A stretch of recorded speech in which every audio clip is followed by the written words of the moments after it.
नमस्ते, प्रणाम, हार्दिक अभिनंदन। आप सुन रहे हैं सूत जी बोले। इस वाचक कन्या का नाम इशिता है और आपने अक्सर कर ये बात सुनी होगी कि अगर श्री राम का नाम लो तो वो भगवान के 1000 नामों के बराबर होता है। हमने कई कथाएं सुनी हैं जहाँ पर हमें ऐसा लगता है कि जस्ट बिकॉज श्री राम ने रावण का विध्वंस किया, वो वनवास में रहे और अपनी अनंत कथाओं के थ्रू हमें धैर्य सिखाया, इस वजह से वो मर्यादा पुरुषोत्तम बने और इसी वजह से उनके नाम का इतना बड़ा महात्म्यम है। बट बात इतनी सी नहीं है। हमारे श्री राम का जो चरित्र है वो इतना मूर्धन्य, इतना ऊंचा, इतना महान है कि वो हर साधक को, हर मनुष्य को पग पग पर गाइडेंस प्रोवाइड करते हैं अपने जीवन को जीने के लिए। जस्ट बिकॉज उन्होंने एक असुर का, दानव का वध किया, इसको हम बस ये नहीं मान सकते कि वो इस सृष्टि से अधर्म का नाश कर रहे थे। हर एक कथा के पीछे वो एक बहुत बड़ा मॉरल सिखाते हैं जिससे कि हमें अपने जीवन को जीने में बहुत ज़्यादा सहायता मिलती है और हमें मार्गदर्शन भी मिलता है। चाहे आप ताटकावध की कथा ले लो, चाहे आप सुबाहुवध की कथा ले लो।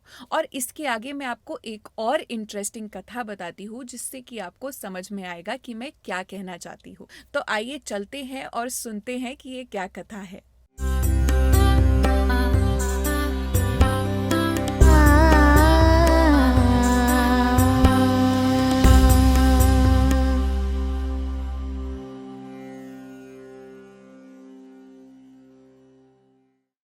तो जब श्री राम ने सिद्ध आश्रम में ऋषि विश्वामित्र का यज्ञ मारीच और सुबाहु से प्रोटेक्ट किया, उसके बाद जब सब कुछ कुशल मंगल हो गया तो ऋषि विश्वामित्र श्री राम और लक्ष्मण जी को बताते हैं कि मेरे पास मिथिला से आमंत्रण आया है राजा जनक के यज्ञ को अटेंड करने का।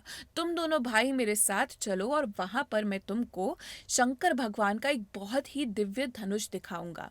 तो वो दोनों भाई अपने गुरु की आज्ञा मानते हैं और उनके साथ चल पड़ते हैं। अब देखो, मैं आपको क्यों बता रही थी कि श्री राम हर एक कथा में एक अलग मॉरल बताते हैं। जैसे कि अगर आप नोटिस करोगे तो श्री राम जिस भी जगह पर जाते हैं वो बहुत क्यूरियोसिटी से उस जगह की हिस्ट्री को, उस जगह के कल्चर को जानने की कोशिश करते हैं। जैसे कि सिद्ध आश्रम से निकलने के बाद ऋषि विश्वामित्र लक्ष्मण जी को और श्री राम को लेके गए सोनभद्र आश्रम पर, और यहाँ आकर श्री राम पूछते हैं ऋषि विश्वामित्र से कि यहाँ की हिस्ट्री क्या है। तब ऋषि विश्वामित्र श्री राम को बताते हैं कि ब्रह्मा जी के एक बहुत ही तेजस्वी पुत्र थे कुश, जिनका विवाह हुआ था विदर्भ राज्य की राजकुमारी से, और उनके साथ उनके 4 पुत्र हुए। इनके नाम थे कुशाम्ब, कुशनाभ, असूर्त रजस और वसु। इसमें से जो वसु थे उनके राज्य का नाम था गिरिव्रज, क्योंकि ये पूरा जो राज्य था ये चारों डायरेक्शन से 5 अलग अलग प्रकार के पहाड़ों से घिरा रहता था और सोन नदी इन पहाड़ों को छूती हुई इस राज्य में आती थी। इस वजह से इस जगह का नाम सोनभद्र हुआ। अब आप एक इंटरेस्टिंग बात सुनो कि इसके बाद ऋषि विश्वामित्र एक इतनी इम्पॉर्टेंट कथा बताते हैं कि जिसमें वो अपने लीनिएज के बारे में तो बताते ही बताते हैं, पर हम सबको एक बहुत ही इम्पॉर्टेंट लेसन सिखाते हैं। ऋषि विश्वामित्र श्री राम को ये बताने के बाद कि सोनभद्र आश्रम किसका था, ये बताते हैं कि राजा कुश के जो दूसरे पुत्र थे कुशनाभ, जिनका विवाह हुआ था घृताची से, और इनकी 100 कन्याएं थी जो कि बहुत ही सुंदर और शोभावान थी। जब वो बड़ी हुई तो उनके सौंदर्य के चर्चे देश विदेश में हुआ करते थे।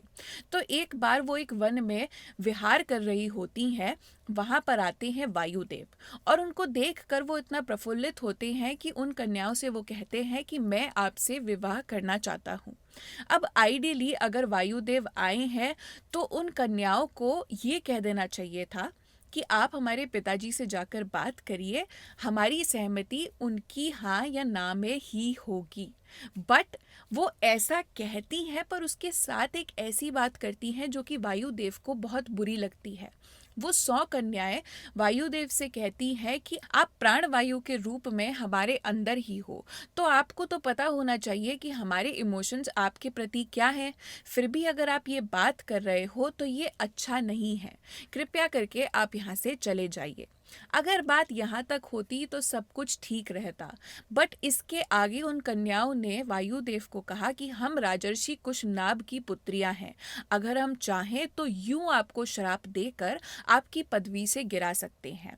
तब वायुदेव को ऐसा लगा कि इनको इतनी समझ है कि मैं प्राणवायु के रूप में हर किसी मनुष्य के शरीर के अंदर निवास करता हूँ, बट इनको इतनी समझ नहीं है कि ये थोड़ा सा रिस्पेक्ट करें मेरे को।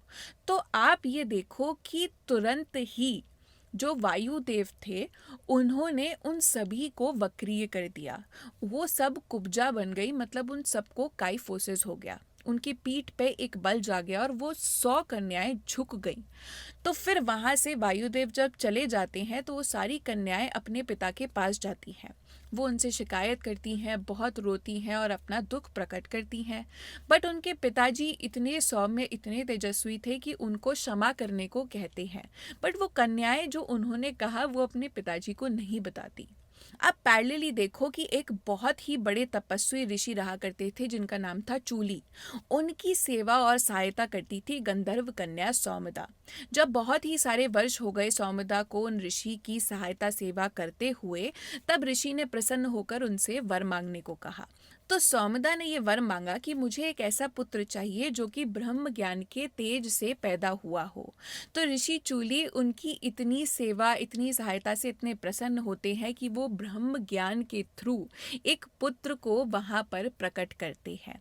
सौमदा उनको लेकर जाती हैं, बड़ा करती हैं और उस पुत्र का नाम होता है ब्रह्मदत्त, जो कि काम्पिल्य राज का राजा बनता है। राजा कुशनाभ आगे जाकर अपनी 100 कन्याओं का विवाह ब्रह्मदत्त से कर देते हैं।